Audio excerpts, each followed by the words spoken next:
Selanjutnya kita akan mendengarkan pemaparan dari Dr. Parwoto terkait dengan tema strategi pengelolaan SDM di UMKM. Kepada Dr. Parwoto dipersilakan. Baik, terima kasih. Bismillahirrahmanirrahim. Assalamualaikum warahmatullahi wabarakatuh. Selamat siang menjelang sore. Salam sejahtera untuk kita semua. Saya akan menyampaikan temanya strategi pengelolaan SDM UMKM. Next. Saya akan mulai dari pengertian UMKM. UMKM adalah unit usaha produktif yang berdiri sendiri, habis baterai, yang dilakukan perorangan atau badan usaha di sektor ekonomi. Menurut Undang-Undang UMKM Nomor 20 Tahun 2008, Junto Undang-Undang Nomor 11 Tahun 2020 dan PP Nomor 7 Tahun 2021, UMKM dibedakan berdasarkan besarnya modal atau jumlahnya aset, seperti nampak pada layar. UMKM di Indonesia punya peran strategis dalam menopang pembangunan ekonomi nasional. Kontribusi UMKM terhadap PDB Indonesia akan terus menjadi ujung tombak dalam mendorong perekonomian Indonesia. Next. Kalau kita lihat data dari Kemenkop UKM tahun 2021, maka terlihat bahwa kontribusi PDB, kontribusi UMKM terhadap PDB adalah sangat besar, yaitu 61%, lebih dari separuh PDB. Demikian juga dengan daya serap UMKM terhadap tenaga kerja, yaitu sebesar 117 juta tenaga kerja atau sekitar 97%. Next. Dengan demikian, pemberdayaan UMKM menjadi sangat penting dan relevan agar UMKM bisa memiliki keberlanjutan usaha dan daya saing yang baik untuk bisa berkinerja yang lebih baik lagi. Secara umum, permasalahan UMKM adalah terbatasnya modal kerja, lemahnya SDM, lemahnya manajemen keuangan, lemahnya akses pasar, serta minimnya pengusahaan iptek.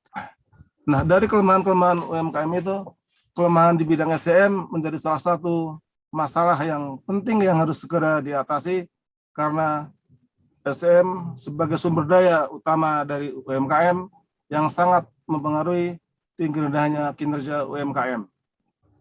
Next.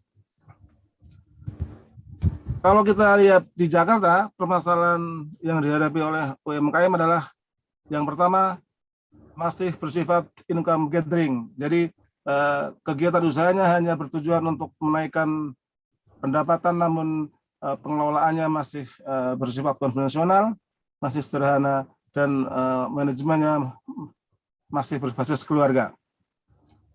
Masalah yang kedua adalah rekrutmen karyawan yang masih konvensional, hanya berdasarkan ketersediaan dana. Artinya kalau dananya tidak cukup misalnya, maka karyawan yang dilibatkan hanya dari unsur keluarga. Dengan demikian, kompensasi yang diberikan pun masih sederhana dan bersifat harian. Masalah yang ketiga adalah aturan dan prosedur yang diterapkan masih bersifat kompromistis, menyesuaikan dengan kondisi internal dari owner UMKM atau dari internal keluarga yang memiliki UMKM. Next. Lalu apa solusi yang bisa dilakukan untuk menyelesaikan permasalahan yang dihadapi oleh UMKM khususnya di Jakarta, yaitu meningkatkan pemahaman para pelaku UMKM terhadap strategi pengelolaan SDM untuk kegiatan bisnisnya. Adapun strategi yang dimaksud adalah yang pertama, perlunya upaya rencana pengembangan, pembagian tugas, perbaikan dan evaluasi kinerja SDM, serta pelaporan perolehan hasil harian untuk monitoring kemajuan usahanya. Yang kedua, perlu adanya atau perlu dimiliki SDM yang berkualitas, yang punya kompetensi, khususnya dalam penguasaan teknologi informasi dan komunikasi. Next. Solusi yang berikutnya adalah diperlukan adanya pusat pengembangan UMKM yang berbasis IT. Misalnya dengan dukungan Pemda misalnya dibuatlah suatu pusat pengembangan UMKM berbasis IT di setiap wilayah misalnya tingkat RT. Karena kita tahu bahwa sebagian besar UMKM di Jakarta ini adalah berada pada level RT. Sehingga penggunaan teknologi informasi dan komunikasi akan memungkinkan UMKM bisa berkembang, bisa bersaing dengan produk yang lain, baik dari dalam maupun luar negeri. Yang terakhir adalah perlu memanfaatkan media virtual untuk pengembangan bisnis UMKM.